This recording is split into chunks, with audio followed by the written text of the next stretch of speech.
Oke guys, kali ini saya akan mereaksi. Ini ada seorang bule yang dengan berani menyatakan bahwa salah satu program unggulan dari Pak Prabowo dan Mas Gibran, yakni program gratisan, ya, makan siang gratis, susu gratis. Nah, menurut si bule ini, ya, program tersebut bisa menyebabkan anak-anak Indonesia mencret dan keracunan. Oke, seperti apa penjelasan dari si bule ini? Mari kita sama-sama menyimak berikut ini. Pengen ada makan siang gratis, susu gratis seperti di negara-negara maju lah. Izin speech ya Pak Presiden, berhubung saya seorang WNI yang pernah sekolah di Italia dari kecil, dari SD sampai kuliah. Saya ingat waktu SD di Milano sampai SMP di Milano, kota di Italia tentunya, saya diberikan makan siang oleh sekolah.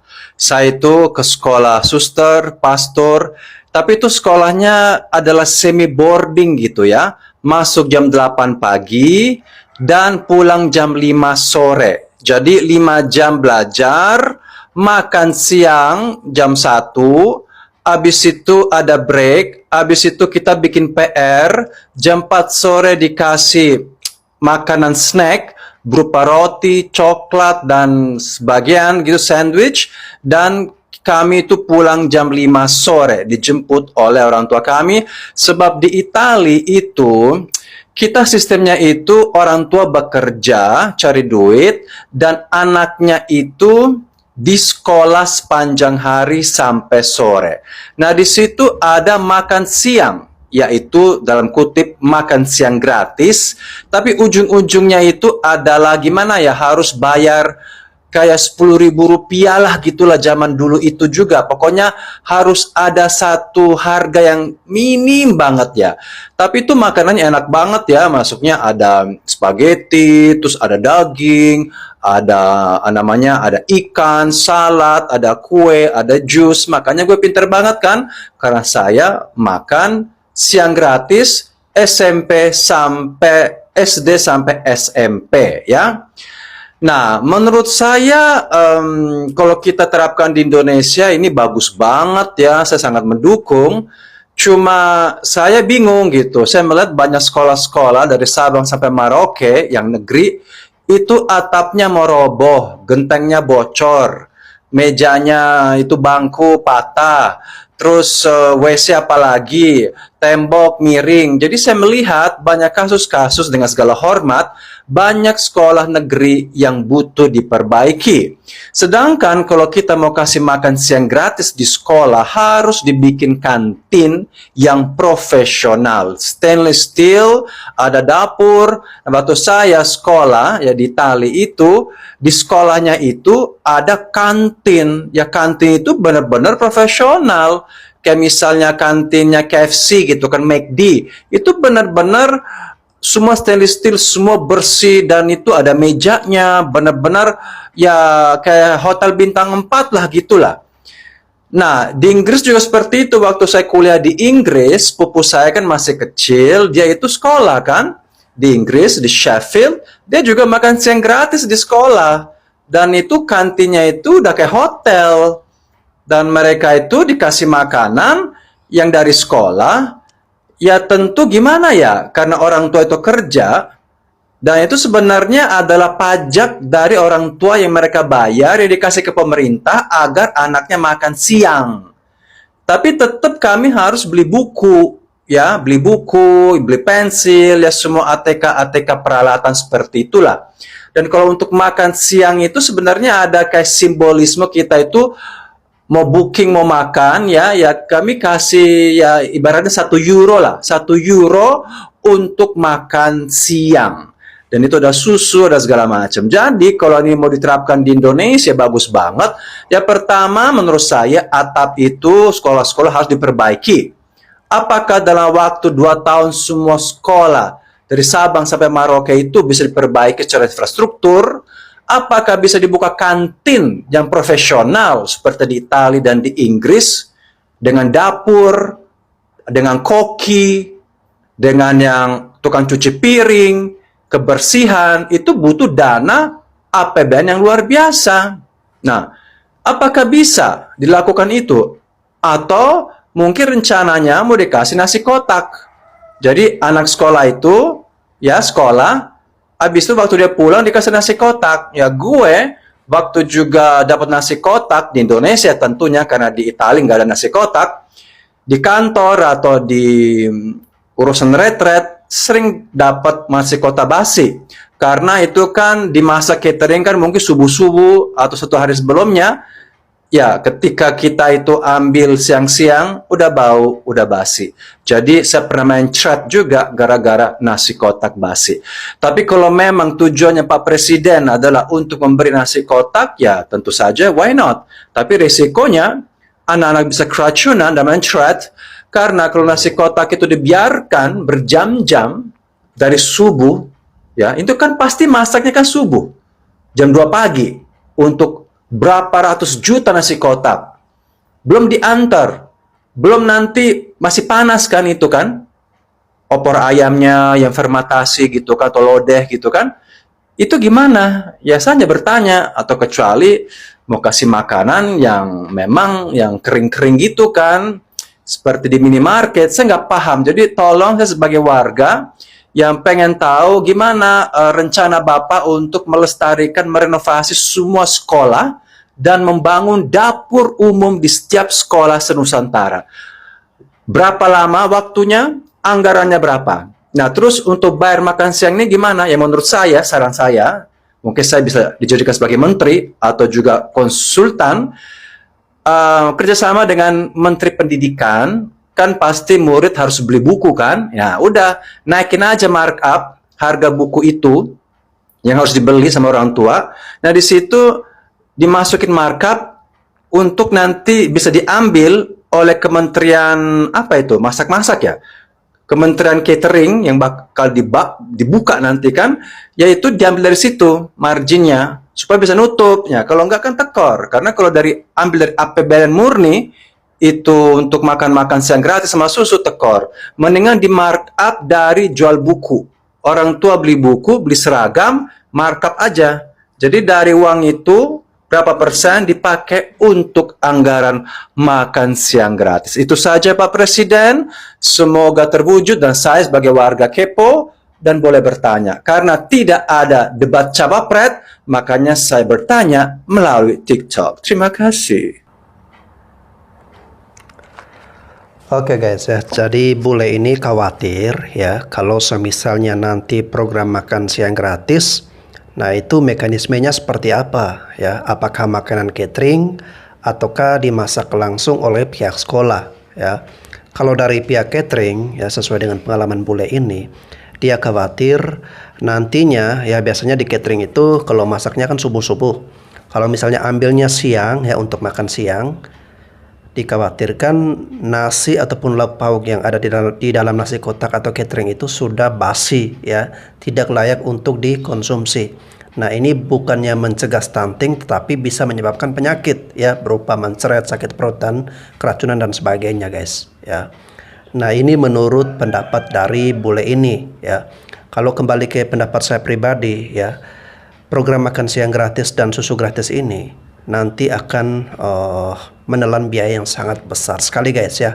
1 triliun per hari ya, 30 triliun per bulan.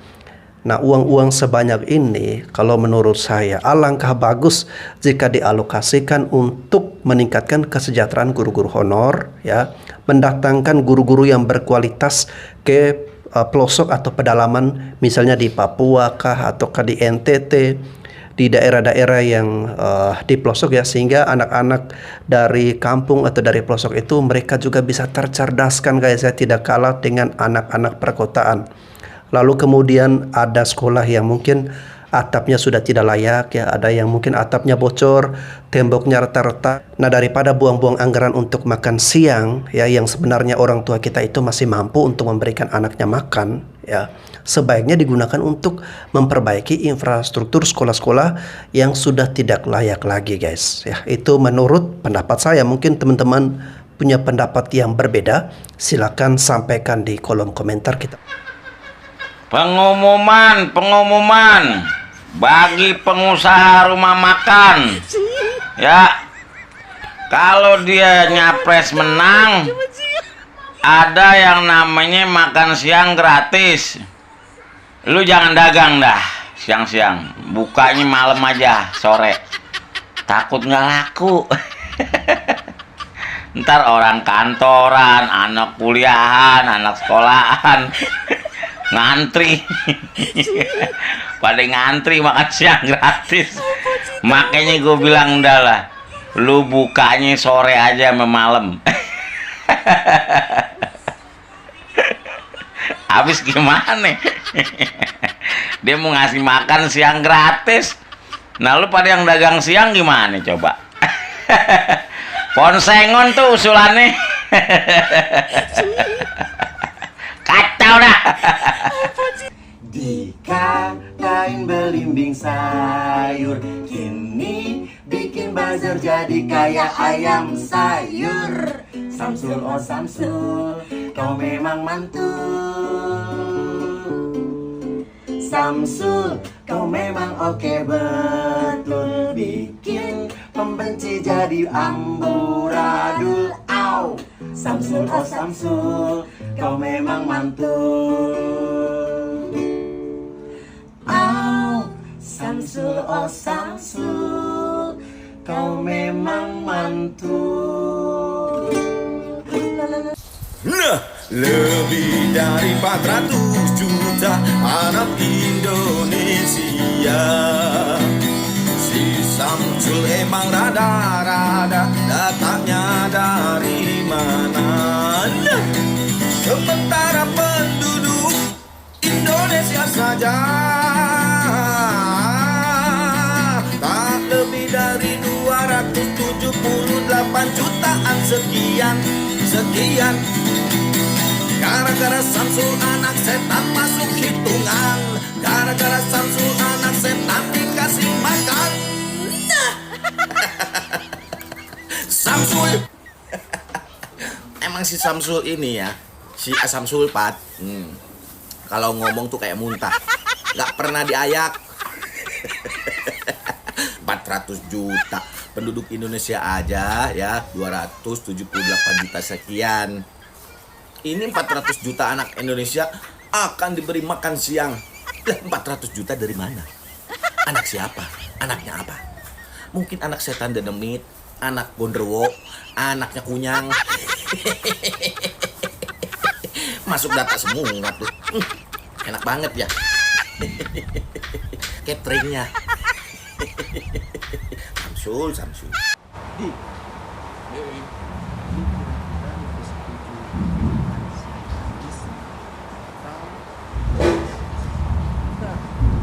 Makan siang gratis, dapat minum gratis juga nggak? Susu itu makan siang gratis, susu. Kalau misalkan gue cuma dapat makan siang gratis, serius nih, makan siang gratis. Daripada makanan gratis sama susu gratis, yang mendingan internet gratis. Dari internet gratis itu gue bisa cari makan sendiri, bisa beli susu sendiri tanpa perlu pakai gratis. Nah, jadi gimana? Kita mau pilih internet gratis? Internet gratis dong.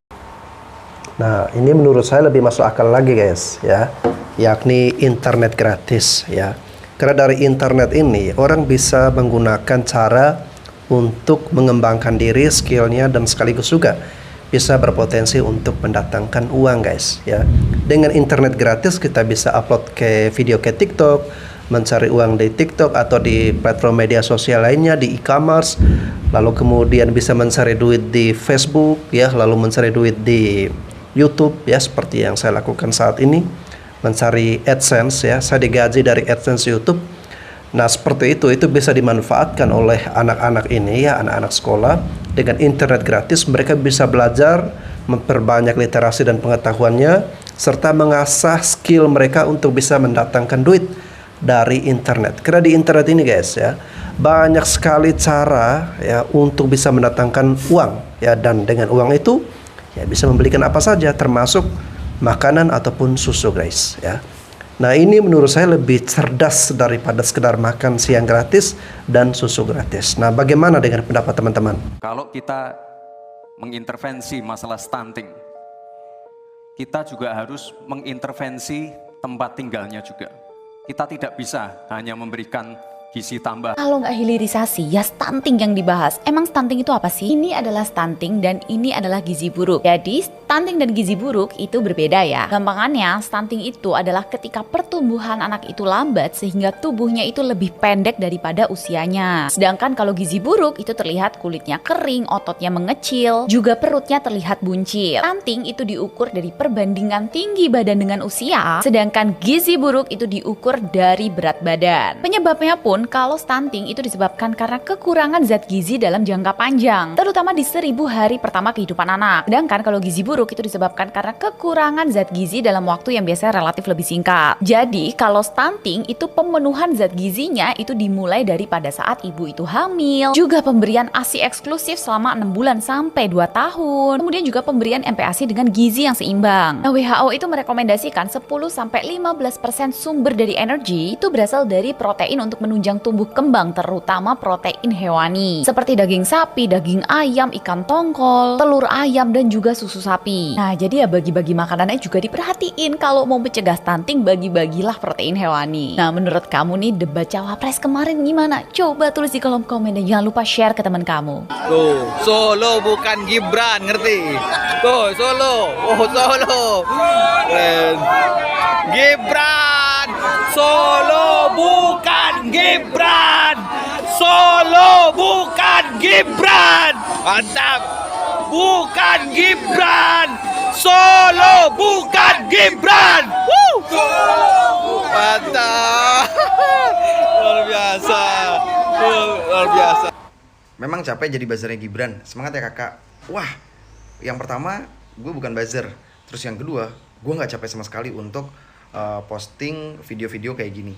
Yang capek itu sebenarnya yang selalu mencari-mencari kesalahan orang, terus selalu mencari-mencari berita yang bisa digoreng dan menggiring-menggiring orang supaya benci orang lain. Itu yang capek. Karena hampir tiap hari gitu. Gak capek apa kayak gitu? Wah, kasihan tuh buzzer-buzzer sebelah. Aduh. Gibran salah tuh, pakai singkatannya SGIE, itu kan bahasa Inggris, pelafalannya harus bahasa Inggris. Aduh, ini nih. Ini barisan sakit hati boleh, tapi on jangan gitu loh. Nalar tetap harus jalan. Justru si Gibran kasihan sama lawannya itu. Coba kalau dia nyebutnya SGIE, apa itu SGIE? Lebih puyeng lagi tuh jawabnya SGIE, yang jelas-jelas Indonesia aja hurufnya dibaca secara Indonesia nggak tahu. Kenapa sih bacanya SGIE nggak bahasa Inggris? Karena lawan bicara kita tuh orang Indonesia. Contoh deh di berita Metro TV lagi zaman COVID dulu apa coba? World Health Organization kan dibacanya WHO memberi keputusan COVID. WHO nggak WHO, nggak. Misalnya gua OTW ya, gua OTW ya, apa? Nah, harus nalar. Misalnya gua ntar kirim WA ya, bukan gua WA lu ya, apa? Ada lagi nih kalau di kantor, besok kita WFO ya, work from office, atau WFH ya, work from home. Nggak ada WFH ya, nggak ada. Misalnya PO ya kan, purchase order. Kalau di kantor PO berapa? Nggak ada. PO berapa? Nggak ada. Apalagi FYI ya, nanti jam 4 ada meeting. Nggak ada. FYI ya, nggak ada. Itu emang bener disebutnya bahasa Indonesia karena kita ngomong lawan bicara kita orang Indonesia. Jadi pelafalan huruf alfabet ya pakai bahasa Indonesia nggak masalah, kecuali lawan lu orang asing. Nah, pakai alfabet pelafalan bahasa Inggris A B C D E F G. Begitu kira-kira. Yang sebelah makin pada nyari-nyari kesalahan, makin lucu, makin kayak malah boleh merasa lu dikalahkan kemarin boleh, tapi jangan on jadinya malu. Ya, salam 02. Manchester United 0, West Ham 2. Saya nggak paham SGE itu apa? Tenang. Stop. Di sini ya, saya netral. Saya nggak bisa pilih, tapi ada yang saya mau bilang. Kalau tulisan ini dibaca UN, itu artinya ujian nasional. Kalau tulisan ini dibaca UN, itu artinya United Nations. Kalau tulisan ini dibaca MU, itu artinya Muhammadiyah. Kalau tulisan ini dibaca MU, itu artinya Manchester United. Jadi, kalau ada singkatan dalam bahasa lain, harus dibaca singkatan itu dalam bahasa lain. Kalau enggak, nanti orang bingung. Salah bang. Makanya harus paham kalau SGIE itu kepanjangannya si gemoy itu emosional. Salah makan sehat. Prabowo dan Gibran itu produk gagal. Mau dipoles seperti apapun, tetap. Kau ngomong apa berak, Wak? Kau bilang pula orang produk gagal. Biar kau tahu ya, Wak. Aku seumur hidup sekalipun belum pernah aku ikut pemilihan yang namanya pemilihan presiden. Tapi tahun ini, Wak, terdetak di hatiku bahwasanya aku akan ikut yang namanya pemilihan presiden. Jadi biar kau paham, Wak. Karena aku yakin bakalan tahun ini akan ada sosok kepemimpinan seperti pemimpin kita dulu, kepemimpinan zamannya Pak Soeharto, di mana di situ enak kita cari uang, nggak susah, segala urusan tidak pernah dipersulit. Jadi biar kau paham, Wak. Jadi aku tahu nih, aku pertaruhkan nih, Wak, akun TikTokku. Kalau memang tidak terpilih Prabowo Gibran menjadi capres dan cawapres, akan kututup akun TikTokku, akan kuhapus. Kau catat itu, Wak, ya. Faham? Pengolahan sampah bisa datang ke Solo. Gibran sudah berhasil mengolah sampah menjadi energi hijau. Silakan datang ke Solo untuk belajar.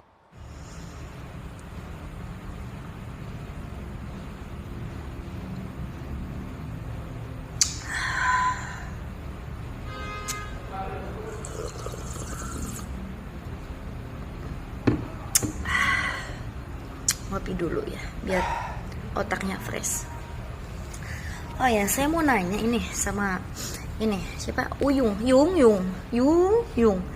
Saya mau nanya, kalau misalnya ke Solo orangnya ada nggak ya? Soalnya setahu saya tuh Pak Gibran lagi sibuknya nyawapres. Saya mau nanya, sebenarnya itu Pak Gibran itu masih jadi wali kota Solo atau udah mundur gitu buat nyawapres? Biasanya kan kalau punya jabatan itu harus mundur dulu baru fokus dengan pemilu gitu. Tapi oh iya, sekarang kan ada peraturan baru. Iya. Wali kota dan menteri katanya nggak usah mundur kalau ngikutin ini pemilu katanya. Oh iya, kan ada peraturan baru ya, berarti bisa itu ya, lagi ngemban jabatan terus nyambi ini sembari nyawapres, bisa begitu ya. Nyapres sama nyawapres tuh kan kakak gemoy juga kan nyapres ya. Oh iya, kan ada peraturan baru. Oh berarti kalau kayak gitu berarti Pak Gibran itu semakin sibuk dong. Gimana kita ke Solo gitu buat nanyain pengolahan sampah, ya kan? Kalau orangnya tuh sibuk sekali, ya kan? Jadi punya dua aktivitas. Mengapa harus Gibran? Kupastikan karena DNA Presiden Joko Widodo mengalir ke tubuhnya. Mau tahu kan DNA-nya apa? Rendah hati, kerja keras, mengampuni, semuanya lah yang baik-baik aja. Dan kalian ingat ya, satu lagi, dilaknatkan pun dia diam, dihina pun dia diam, dicaci pun dia diam, dibilang PKI pun dia diam. Kalau DNA sana yang dimasukkan untuk menjadi pemimpin bangsa ini, ya udahlah, amburadul. Kenapa harus Gibran? Program yang sudah dibuat Presiden Joko Widodo nggak bisa dikerjakan siapapun kecuali keturunannya, karena DNA jaringan otak Pak Joko Widodo itu mengalir ke jaringan otak anaknya si Gibran, woi. Udah itu darahnya itu darah yang tunduk, darah yang seirama dengan bapaknya. Jadi siapapun tidak bisa, karena kalau orang lain dari antek-antek yang seberang sana, ya udahlah babak belur negara ini. Program yang sudah dikerjakan, yang sudah direncanakan nggak akan terjadi. Dan ingat, tanggal 25 nanti hari Minggu ada deklarasi besar-besaran di Pulau Batam, weh. Prabowo sama Gibran hadir. Jadi biar kalian tahu ya, semuanya kalian, Dr. Tifa dan antek-antek dan semuanya lah, itu keluarga-keluarga yang nggak tentu arah, yang mengatakan kalau dinasti politik dan segala macam lah, nggak usah kau bicara dinasti politik. Yang ku ajarkan sama kalian, nggak ada yang bisa meneruskan program dan kerjaan Pak Jokowi kecuali anaknya. Ngerti? Nggak mungkin anak pemberontak untuk diteruskan mengurus bangsa ini. Betul nggak, weh? Nggak mungkin kan? Puan Maharani kepingin jadi presiden. Kau, anak si Bambang Yudhoyono nggak terima. Jadi kalian semuanya antek-antek yang mengatakan tidak cocok lah, pengkhianat lah. Satu yang perlu kalian catat, itu semuanya masyarakat sudah memiliki hatinya ini udah untuk Presiden Joko Widodo dan Gibran. Kalian mau tahu nanti kita nggak manggil Pak lagi untuk presiden, Mas Gibran. Cocok kalian rasa, weh?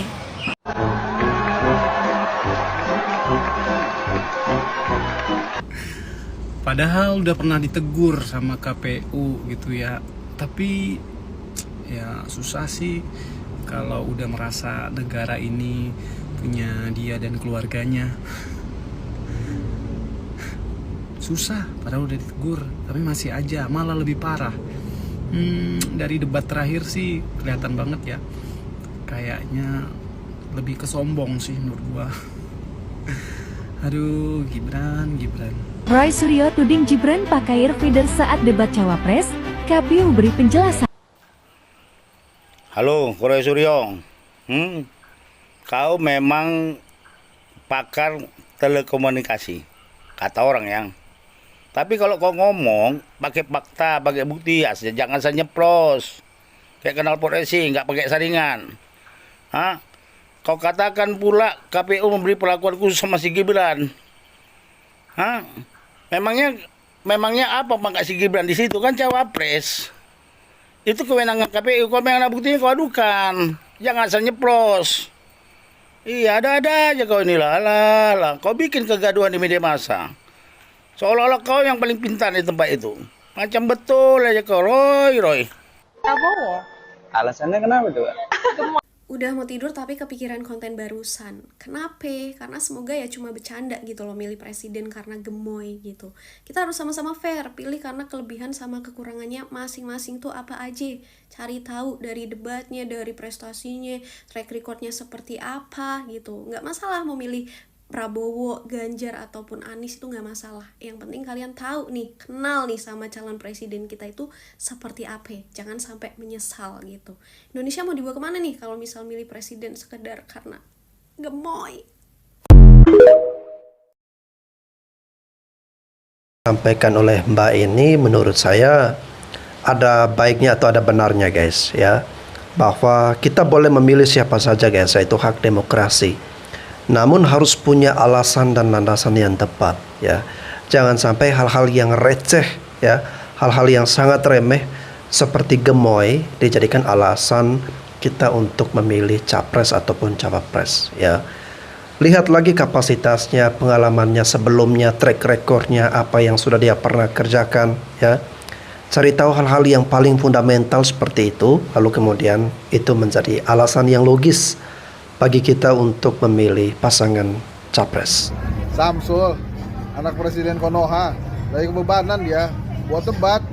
Kalau dia tampil bagus, dianggapnya wah, dia kan anak presiden, pasti bagus dong.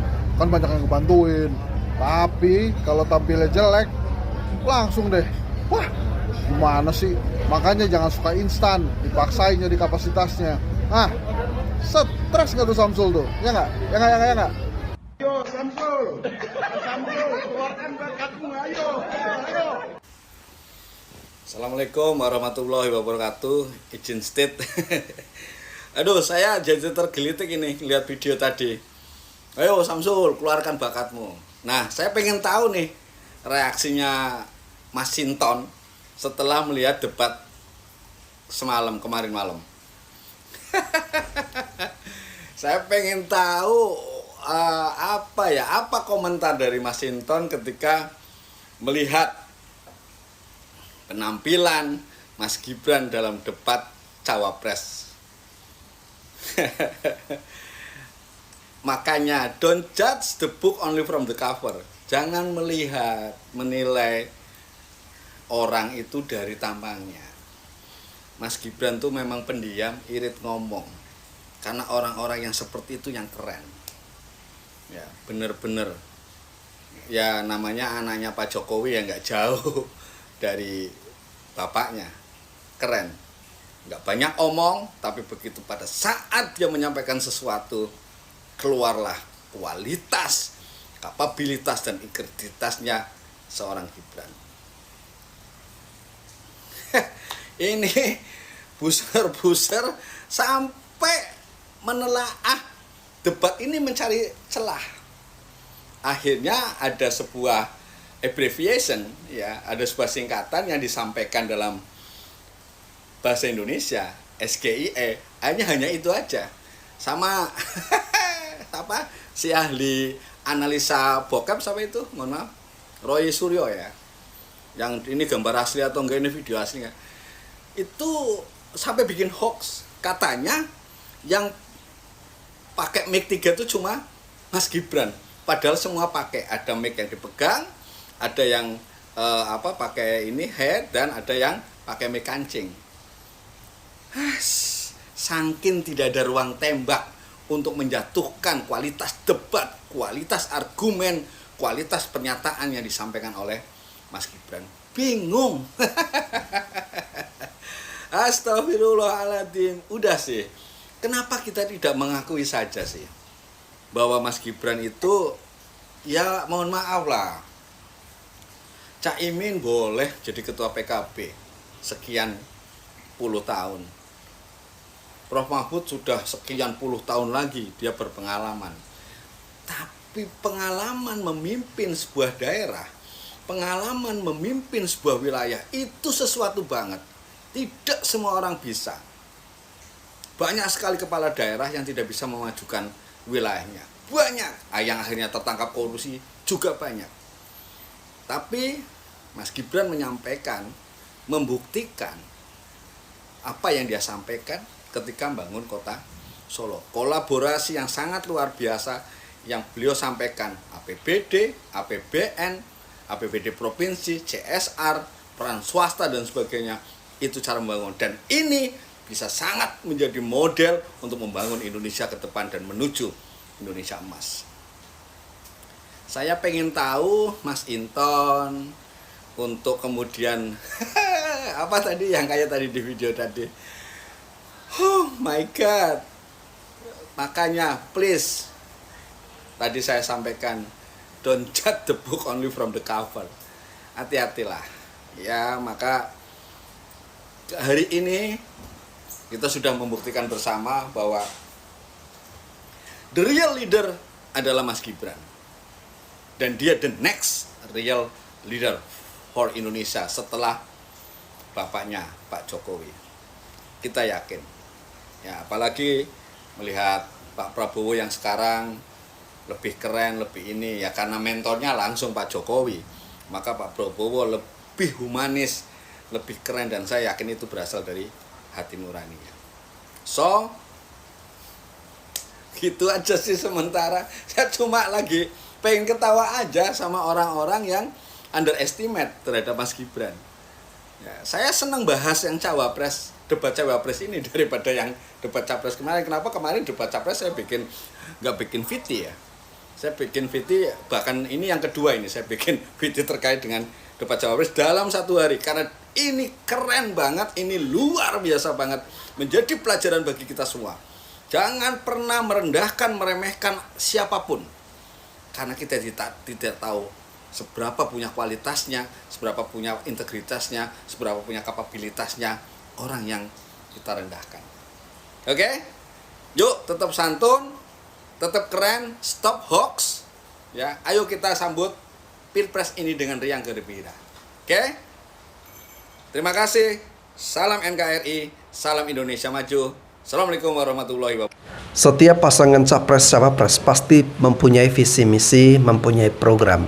Kita sebagai rakyat harus bisa pintar-pintar nih melihat dan menilai apa saja program mereka, apakah masuk akal ataukah tidak ya. Saya berikan contoh ya, kemarin saat debat cawapres, Cak Imin menjanjikan ketika nanti dia terpilih ya bersama dengan Pak Anies, maka dia siap untuk membangun 40 kota baru selevel metropolitan ya, dalam arti selevel dengan kota Jakarta ya.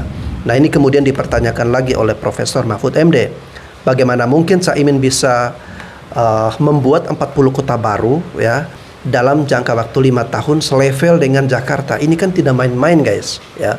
Apakah itu bisa direalisasikan? Mau butuh anggaran yang berapa banyak untuk bisa membangun 40 kota baru ya. Satu kota saja IKN Nusantara itu diprediksi rampung sampai dengan tahun 2045 guys ya, dan masih sangat-sangat lama.